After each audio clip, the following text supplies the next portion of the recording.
Hey SHC, I hope you all are getting into the Halloween spirit. Today I'm going to show you how to make some classic chocolate chip cookies into a more Halloween-y treat. Okay, so as you guys can see here, I have two bowls here. So one of my bowls is for the dry ingredients for my cookies, and the other is for my wet ingredients. So my dry ingredients bowl is going to have my flour, baking soda, and salt. And then my wet ingredients bowl is going to have my butter, sugar, both brown sugar and regular cane sugar, and then my vanilla extract. Okay, so the first thing that you are going to add is flour, and I usually do 3 cups of flour into my dry ingredients bowl. So let's go do that, and then I will show you the rest. Okay, after you have your flour, you're going to add 1 teaspoon of baking soda, and I also add a ½ teaspoon of baking powder into my dry ingredients bowl. And then the last ingredient in the dry material bowl is going to be 1 teaspoon of sea salt. So the next thing that I do, that not everyone does, is I cut up my butter, which you use 2 sticks of butter, and I put it into a little pan, as you can see. And I kind of I cook it because I found that it just makes the consistency of the cookies better. So you do not have to do this. You could just take your butter and heat it up, stir it, but this is what I do. While my butter is cooking over there, I'm going to add 1 cup of regular white cane sugar and then 1 cup of brown sugar into my wet ingredients bowl. And then I don't know about you all, but I like my cookies on the sweeter side. So when I add in my brown sugar, I pack it into the cup so that it's as much brown sugar as possible. And then you add that in. So now you have your brown sugar and your regular cane sugar in one bowl, and the butter's done cooking, so I'm now going to add that in. And then the last thing that you're going to add into your wet ingredients bowl is 2 tablespoons of vanilla extract, which is the really good smelling stuff that makes the whole house smell like cookies when you're baking. Okay, so the next thing that I usually do is I stir all of my wet ingredients together because it takes kind of a while. You have to get a nice consistency and make sure all the sugar mixes into the butter really nicely. So I'm going to go do that, and then I will show you the type of consistency that I'm talking about. Okay, so right now I've been stirring for a couple of minutes, and I'm just gonna show you guys what the sugar looks like. Okay, so as you can see, it's got a nice little consistency, but we're gonna stir for a little bit longer because you don't wanna see the butter and the sugar separate. You wanna see them being stirred together and being mixed together. So I'll go do that and then I'll show you guys. I've now finished mixing the sugar stuff. Can you guys see that it's a little bit more consistent? I don't really know. Okay, so next you're gonna mix the dry ingredients. It really shouldn't take that long. Just make sure it's kind of all blended together, and then you're gonna mix the dry ingredients with the wet ingredients. So I will show you that in 1 second. I just poured in the dry ingredients with the wet ingredients, as you guys can see. This is the stuff that takes some real muscle. It is very hard to mix all this stuff together, and it takes a while. So I'm gonna do that, and I will see you guys in a couple of minutes. I'm not done mixing yet, but I realized that I did not show you guys me adding the eggs. So sorry about that, but you add 2 eggs, usually before you add in the dry bowl. And while I'm here informing you guys about the eggs, I will show you where I'm at right now. So this is what I have so far. Obviously it's kind of far from being done, but it takes a while. So yeah, sorry about the eggs.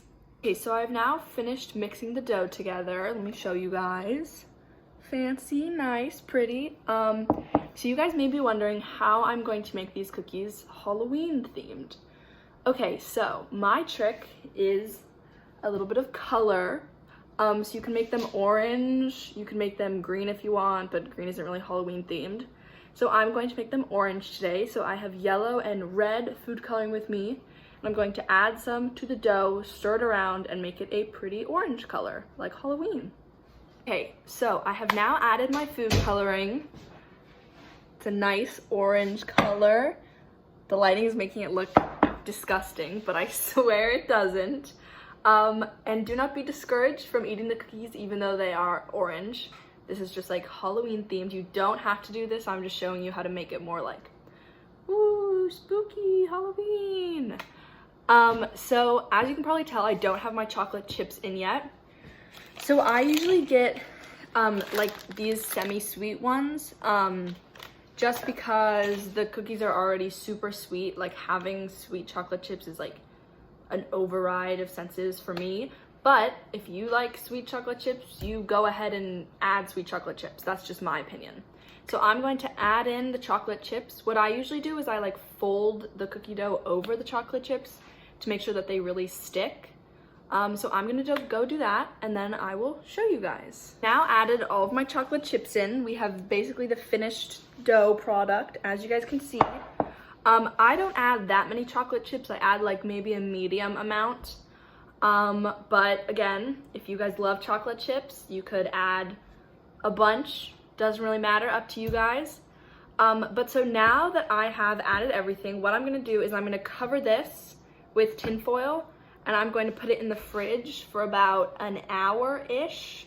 I know you're supposed to keep it in for longer, but I like to have my cookies ready. So I usually put it in for a little bit of shorter amount of time, and it usually doesn't affect it. But if anybody watching is a big baker and they're angry at me for doing this, I am sorry. So just an overview, finish the dough, and then I'm going to put it in the fridge for about an hour to 2 hours. One other thing that I forgot to tell you guys, while your cookies are cooling in the fridge, I usually start to preheat my oven. So I preheat it to 375, just so that like while the cookies are cooling, you know, multitasking. So if you're making cookies and your cookies are cooling, preheat the oven. That's my tip. I just finished setting up all of my cookies. So like I rolled them into, you know, little balls, and then I put them on the sheets. So I make, here, let me show you guys. So I make my cookies like about the size of like golf balls, because I found that the bigger they are, the better they are, because then around the edges they're crispy, and then on the inside they're like nice and soft. So I would suggest if you're making cookies, make them larger rather than smaller. So I'm gonna put these in the oven for 6 minutes, then I'm gonna check them. I'll show you them at 6 minutes, and then if they're not done, I'll put them in for a couple more minutes. Okay, let's go. Okay, so I have taken the cookies out of the oven. They were in there for about 8 minutes, and I'm letting them cool right now. Let me show you. Just a warning, they're not the prettiest, but I already tasted them and they're good. So, you know, that's all that matters. Okay, so here are the cookies. They're orange, they've got a nice little Halloween fall aspect to them. So right now I'm letting them cool, and then I'm going to add one more little like Halloween-y twist, which I will show you in a second. Okay, so as I said, there's one little thing that I'm going to do to make these cookies a little bit more Halloween-y, and that is drawing spiders on them. So I know that sounds super complicated, but I promise it's not. Basically what I do is I just melted some extra chocolate chips, and then I just put them into like a little Ziploc baggie, and then I cut the tip off of, see? And then you can just squeeze them on and draw little spiders on your cookies. Okay, I have drawn my spiders on my cookies. So I didn't have any of those like fancy piping bag things. So as I showed you before, I just used like this plastic baggie. It looks kind of gross, but it works. And then let me show you my spiders. Just a heads up, I am not the most artistic person, but I did try my best. Okay, so like, can you see them? They're like little spiders. There's some over here too. So yeah, I have my finished Halloween cookies. They're orange, which is, you know, the Halloween color, and then they've got little spooky, scary spiders on them. So yeah, let me give you another little like video of the little final product. Okay, here's another angle of my spiders. I didn't draw that many, but of course you can draw more. So I hope you enjoyed this how-to video for how to make Halloween themed chocolate chip cookies, and enjoy the rest of your day. Bye, you guys.